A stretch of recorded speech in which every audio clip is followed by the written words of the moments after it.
My name is Shirley, and I just graduated from State Community College last month. I got through school on a full scholarship, which was a good thing because my parents made it clear from day one that they weren't going to help me financially. That was fine by me. I didn't want to be a burden. So I got a job at The Grind, a coffee shop near campus, and worked there throughout my 4 years of college. I managed to save enough to buy myself a decent laptop for studying and a new phone when my old one died.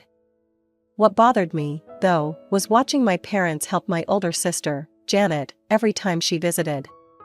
Janet's been married to her husband, Greg, for 5 years, and they have 2 kids, Tommy, who's 4, and little Sarah, who just turned 2. Whenever Janet showed up at our house with the kids in tow, my parents would slip her some cash. "Here's a little something for groceries," Mom would say, pressing bills into Janet's hand. "Buy those children some new clothes," Dad would add, reaching for his wallet. After this happened for the 3rd time in a month, I finally asked Mom about it when we were alone in the kitchen. "How come you guys help Janet out with money, but you've never offered to help me with anything?" I asked, trying to keep the hurt out of my voice. Mom's face hardened. "Janet has children to take care of, Shirley, you only have yourself." End of discussion. When graduation day finally came, my parents threw a party at our house. I should have been happy, but I knew they'd just use it as another opportunity to show off what supportive parents they were. "We'll handle everything," Mom said, "you just focus on enjoying your big day." I later found out handling everything meant using the $500 I'd been saving for 2 months to pay for the party. They invited all our relatives and their friends from church, and spent the whole evening soaking up compliments. "You two have done such a wonderful job with both your girls," my Aunt Marge gushed. "The way you support them is just amazing," added my dad's friend from work. I stood there with a fake smile plastered on my face, biting my tongue to keep from telling them all the truth. Near the end of the party, as people were starting to leave, my Uncle Pete cornered me by the punch bowl. "So, Shirley, what's next for you?" he asked. "Got any plans now that you've got that degree?" "I'm planning to get a job and rent my own place," I said. Before I could continue, Mom swooped in, putting her arm around my shoulders.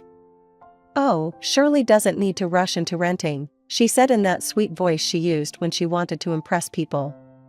"She can stay here with us for now, save on rent." I turned to look at her, surprised. This was the first I'd heard of this offer. "That's so generous of you, Linda," Uncle Pete said to Mom. "Rent is through the roof these days, it's so hard for young people to get started." The next morning at breakfast, Mom and Dad brought it up again. "We meant what we said last night," Dad said, buttering his toast. "You can stay here while you're looking for work. No need to waste money on rent right now." Thanks," I said, "I'll think about it." And I did think about it while job hunting. I sent out dozens of resumes and got a position at Merchant Trading Company pretty quickly. It was entry-level work, mostly data entry and answering phones, but it was a start. The problem was, my starting salary of $2,800 a month wouldn't get me the kind of apartment I wanted. Everything in my price range was way out in the suburbs, which would mean a 2 to 3 hour commute each way. Meanwhile, my parents' house was a 15-minute walk from my new office. After crunching the numbers, I reluctantly told my parents I'd stay with them for a while. "That's wonderful, honey," Mom said, giving me a hug that felt genuine for once. For about 2 weeks after I started my new job, things were different. Mom made my favorite meals. Dad asked about my day when I got home. I actually started to think maybe they'd finally begun to appreciate me. Then I got my first paycheck. "Shirley, we need to talk," Dad said that evening at dinner. Mom nodded in agreement. "We're happy to have you here," Mom began, "but you're a working adult now." "That's right," Dad continued, "so we expect you to contribute. $400 a month for rent, and another $200 for food." I nearly choked on my meatloaf. $600 a month? That was more than 20% of my take-home pay. "That seems kind of steep," I said carefully. "It's far less than you'd pay for your own place," Mom pointed out, "and it includes utilities." I couldn't argue with that. "Okay," I agreed, "I can manage that." And so began my new routine. I worked Monday through Friday, paid my rent on the first of each month, and tried to save whatever I could from what was left. I wasn't building my savings as quickly as I'd hoped, but at least the balance was going up instead of down. For a few months, things were stable. Not great, but manageable. Then one evening in October, I came home from work to find the living room packed with suitcases. Janet was sitting on the couch, looking annoyed. Greg was pacing back and forth. Tommy was running in circles around the coffee table, and Sarah was crying in my mother's arms. "What's going on?" I asked, setting down my purse. Janet looked up at me with a scowl. "Greg got demoted," she said flatly. "We can't afford our apartment anymore. We're moving in until things get better." I forced a smile, but inside I was screaming. This was not going to end well for me. I could feel it. My predictions about Janet moving in were spot on. Within days, my life turned into a nightmare. Janet didn't work, she stayed home all day with the kids, supposedly taking care of them. But as soon as I walked through the door after work, she'd be grabbing her purse. "Oh good, you're home," she'd say, already halfway out the door. "Tommy needs help with his coloring book, and Sarah just woke up from her nap." Before I could respond, she'd be gone, dragging Greg along to meet friends or go shopping. Sometimes they wouldn't come back until after the kids were asleep. The first few times, I didn't mind. I love my niece and nephew, despite everything. But after 2 weeks of this routine, I was exhausted. I'd work all day, then come home to babysit until bedtime. My own chores, laundry, meal prep for the next day, even showering, got pushed till late at night when I was already dead on my feet. One evening at dinner, I finally spoke up. "I can't keep watching the kids every night," I said, pushing my food around on my plate. "I'm really tired after work." The table went silent. Then Janet scoffed.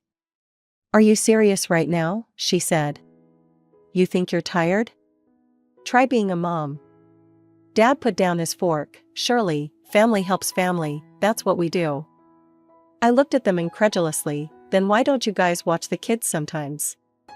Mom shook her head. "We're too old to be chasing after little ones all evening." For the next month, nothing changed. I kept babysitting, kept working, kept paying my rent. My savings account, which I'd been so proud of, stayed stagnant. Then, about 2 months after Janet and her family moved in, Mom and Dad dropped another bomb at dinner. "Shirley," Dad began in his serious voice, "we need to increase your rent. Our expenses have gone up with more people in the house. We're asking for an additional $200 a month." I nearly choked. $800 a month? That's almost a third of my paycheck. "It's still cheaper than renting your own place," Dad pointed out. I looked around the table at my sister and her husband. "How much are Janet and Greg paying?" Silence. Mom and Janet exchanged a quick glance. "Your sister can't afford to pay rent right now," Mom finally said firmly. "She has a family to support. You're single with no responsibilities, you need to help out more." Something inside me snapped, but I held it together. "I see," was all I said. That night, I started searching online for apartments near my work. The cheapest decent one-bedroom was $1,500 a month, plus utilities. With my current salary, it would be tight, but I could make it work if I was careful. The problem was the upfront costs, first and last month's rent, security deposit. I'd need at least $4,000 to move in. I decided to hunker down and save aggressively. No more coffee shop visits, no more takeout lunches, no more new clothes. Every spare penny would go into my escape fund. But the universe, or more accurately, my family, had other plans. A week later, the washing machine broke down. Mom came to my room that night, looking apologetic. "Shirley, I hate to ask, but we need a new washing machine. With 5 adults and 2 kids in the house, we can't go to the laundromat. Could you lend us some money? We'll pay you back, I promise." I spent $700 on a new washing machine. Not top of the line, but decent. A month later, when I casually mentioned the loan to Mom, her expression changed instantly. "Are you really asking your parents to pay you back?" she said, eyes narrowing. "After everything we've done for you?" "But you said—" "I can't believe how ungrateful you've become," she interrupted. "We raised you, fed you, put a roof over your head." I retreated, feeling like I'd been slapped. "So much for that money." The hits kept coming. Next, it was the living room furniture, which had been destroyed by Tommy and Sarah. Crayon on the sofa, juice spilled on the armchair, mysterious tears in the upholstery. "Thanksgiving is coming up," Dad reminded me. "The whole family will be here. We can't let them see the living room like this." Another $1,200 gone. Then it was a new coffee maker, $150, a microwave oven, $200, and a dishwasher, $500. Each purchase was supposedly urgent, each one promised to be the last thing they'd ever ask for. My savings dwindled. Instead of growing toward my $4,000 goal, my account balance was shrinking. Every time I checked it, my heart sank a little more. Then December arrived, bringing cold weather and a new crisis. "The roof is leaking," Dad announced one morning. "If we don't fix it before spring, the whole house could flood when the rains come." "How much will it cost?" I asked, already knowing where this was going. "About $3,000, Mom said. "We know it's a lot, but it's urgent." $3,000. Almost everything I had left. But what choice did I have? It was their house, but it was my home too, at least for now. "Fine," I said, writing them a check with a shaking hand, "but I really can't afford any more big expenses." "Of course, honey," Mom said soothingly, "this is the last thing, I promise." Dad nodded. "We'll get the contractor out here next week." But the contractor never came. When I asked about it, Dad mumbled something about scheduling difficulties. Mom changed the subject whenever I brought it up. Then came the Saturday morning that changed everything. I woke up late, enjoying my day off, and wandered downstairs to find suitcases by the front door. Mom, Dad, Janet, Greg, and the kids were bustling around, packing the car. "What's going on?" I asked, still half asleep. Mom looked startled to see me. "Oh, good morning, sweetie, we're going on a little trip." "A trip? Where?" "Florida," Dad said cheerfully. "Our friends have a guest house there. We're staying for 2 weeks, through Christmas." "Where did you get the money for a Florida vacation?" I asked, though I already knew the answer. Mom at least had the decency to look guilty. "We used the roof money. We'll save up again for repairs after the holidays." My vision blurred with anger. "You mean my money? The $3,000 I gave you for an emergency roof repair?" "Now, Shirley," Dad said in his warning tone, "don't make a scene." But I was beyond caring. "I gave you that money because you said it was urgent. I'd been giving you money for months while they," I pointed at Janet and Greg, who were pretending not to listen, "live here for free." "If you don't have enough money," Mom said coldly, "then you need to work harder. Maybe get a second job." "Yeah," Janet chimed in, "that's what adults do when they need more money." And just like that, they left. All of them. Leaving me alone in the big, empty house with a leaking roof and a breaking heart. After they drove away, I sat at the kitchen table for what felt like hours. The house was quiet for the first time in months. No kids screaming, no Janet complaining, no parents guilting me into something. Just silence. In that silence, everything became clear. This would never stop. They would keep taking and taking until there was nothing left of me, not my money, not my energy, not my self-respect. I pulled out my phone and scrolled through my contacts until I found Lisa, my friend from work. She had mentioned a few weeks ago that her sister was looking for a roommate. "Hey, Lisa," I said when she answered. "Is your sister still looking for someone to share her apartment? Can I get her number?" Lisa's sister, Megan, lived in an apartment just 2 blocks from my office. Perfect location, reasonable rent. I called her immediately. "Lisa told me all about you," Megan said after I introduced myself. She says you're super reliable and clean.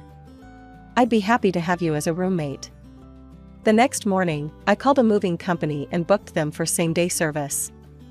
Then I walked through the house, making a list of everything I'd purchased with my own money: the washing machine, the living room furniture, the coffee maker, the microwave, the dishwasher. "Hello," I said when the moving company answered. "I need to move some furniture and appliances today." "Yes, it's somewhat urgent." They arrived 2 hours later. By evening, everything I'd bought was installed in Megan's apartment. She was thrilled. "This is amazing," she said, running her hand over the new sofa. "My place was so empty before." "Glad it works out," I said, arranging my clothes in my new closet. That night, I slept better than I had in months, maybe years. My new room was small but clean, with a window overlooking a little courtyard. More importantly, it was mine. For the next 2 days, I went to work, came home to my new apartment, and enjoyed the peace. I didn't tell my parents I'd moved out. What would be the point? Then, 2 days before Christmas, my phone buzzed with a text from Mom. "We'll be home tomorrow afternoon. Please have dinner ready, nothing fancy, just something warm." I laughed out loud. They still thought I was their personal chef, maid, and ATM. The next day, I left work early and went back to my parents' house one last time. I ordered food from a cheap Italian place nearby: pasta, salad, garlic bread. I set it all out on the dining table, which was now the only piece of furniture in the living room. I even put out plates and silverware. Then I left, locking the door behind me with the key I would never use again. The next morning, Christmas Eve, I woke up to a barrage of missed calls and angry texts. From Dad: "Where is all the furniture? Call me now." From Mom: "What have you done? Call me immediately." From Janet: "You are such a selfish bastard, Mom is crying because of you." I silenced my phone and made myself a cup of coffee in the new coffee maker. At 10 a.m., after I'd had breakfast and a shower, I finally called Mom. She answered on the first ring. "Shirley, what is going on? You can't just take things from our house." "I didn't take anything that wasn't mine," I said calmly. "I paid for all of it. Check your credit card statements if you don't believe me." "But where are you?" "I moved out. I found a place closer to work." There was a pause, then Mom's voice changed from angry to wheedling. "Honey, come home, let's talk about this. Christmas is tomorrow, we're family, we should be together." "Family doesn't exploit each other," I said. "Family doesn't take $3,000 for an emergency roof repair and spend it on a vacation to Florida." "We made a mistake," Mom admitted. "We'll pay you back. Just come home for Christmas." I almost wavered, almost. Then I heard Janet's voice in the background: "Tell her we need money for the roof repair now." And just like that, my resolve hardened again. "I won't be coming back," I said. "Not for Christmas, not ever. And I won't be giving you any more money." "But the roof is not my problem," I finished for her. "You own the house, you figure it out." "You ungrateful," Mom started, but I cut her off. "Goodbye, Mom, Merry Christmas." I hung up and blocked their numbers. All of them: Mom, Dad, Janet, even Greg.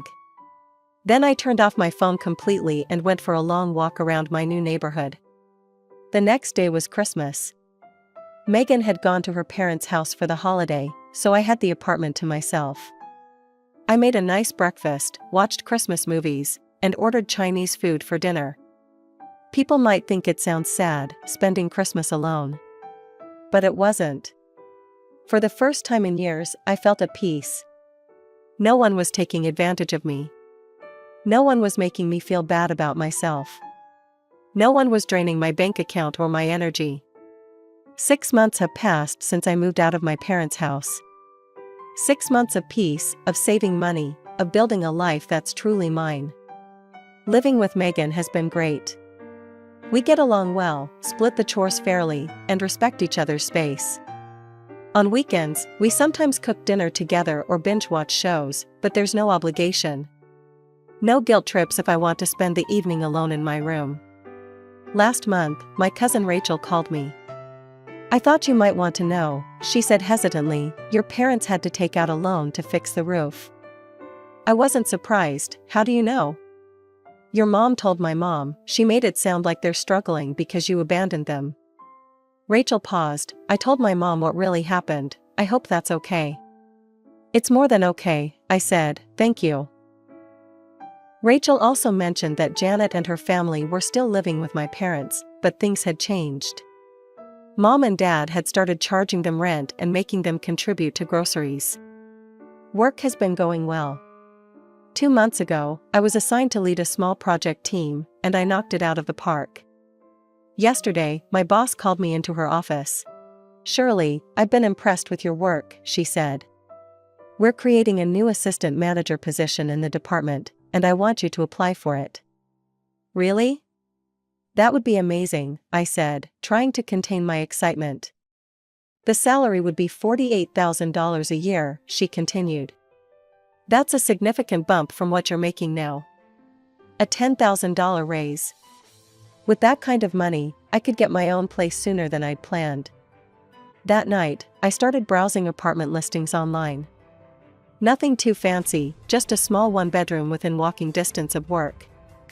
I found a few in my price range, all with June or July availability, perfect timing if I get the promotion. I've also been researching interior design. Nothing expensive, just ideas for making a space truly my own. I've started a digital mood board with color schemes, furniture styles, and organizational hacks. I'm thinking light blues and grays with yellow accents, minimalist furniture, lots of plants. A calm, peaceful sanctuary that's all mine. Last weekend, I was shopping at Target when I saw them, Mom, Dad, and Janet, pushing a cart down the home goods aisle. I ducked behind a display, but not before Janet spotted me. We made eye contact for a brief second before she nudged Mom and pointed in my direction. Mom glanced over, then deliberately turned her cart and went the other way. Dad followed without looking back. It stung a little, I won't lie. But then I remembered all those months of exploitation, all that money they took from me, and the sting faded. They made their choice, and I made mine. I saw them again 2 weeks ago at the grocery store. This time it was just Mom and Janet.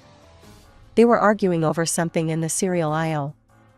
I walked past them with my basket, and neither of them acknowledged me. I didn't approach them either.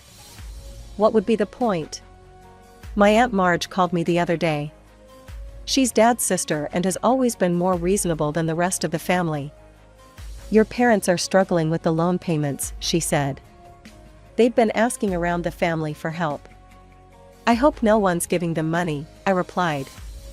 Most of us know better by now, Aunt Marge said. Your cousin told us what they did to you.